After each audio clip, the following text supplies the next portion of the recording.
elementary pa lang, napapansin na nila mga gawi kong parang hindi pambabae. Kasi bis na Chinese garter, laruan ko ay text sa cholens. Tapos kajamin ko lagi noon mga sigang lalaki sa amin. Nung ako'y mag-high school ay napabarkada sa mga bay. Curious na babae na ang hanap din ay babae.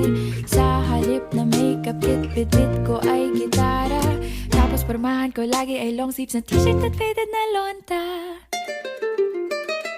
Pero nung makilala kita, nagbagong bigla ang aking timpla. Natutuwa ko na magpariban at mag-ahit ng kilay at least once a month. Hindi ko alam kung anong meron ka na sa akin ay nagpalambot ng bigla. Sinong mag-aakalang lalaki pala ang bibiyag sa tulad kong tigreng gala. Kahit ako'y titibok-tibok, puso ko ay titibok-tibok pa rin sa'yo. Isang halik mo lamang at ako ay tinatablan. At ang aking pagkababae ay nabubuhayan na para bang bulaklak na namumukadkad. Dahil alaga mo sa dilig at katamtamang sikat ng araw-araw mong pag-ibig sa aking buhay nagpapasarap.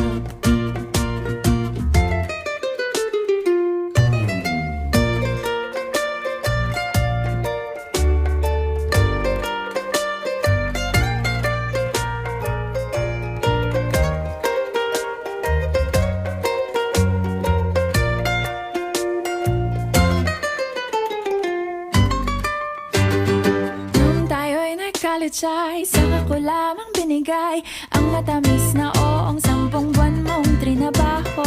Sa halip na tsokolate at tipikal na mga diskarte, nabihag mo ko sa mga tula at sa mga katamong pabebe. Kaya nga noong makilala kita, alam ko na agad na mayroong himala. Natutuwa kong magtakong at napadalas ang pagsuot ng bestidang pula. Pero di mo naman inasam na ako ay magbagong tuluyan para patunayang walang matigas na tinapay sa mainit na kape ng iyong pagmamahal.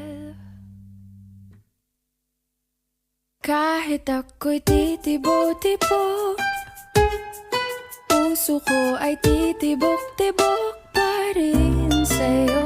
Isang halik mo lamang at ako ay tinatablan. At ang aking pagkababae ay nabubuhayan na para bang bulaklak na namumukadkad.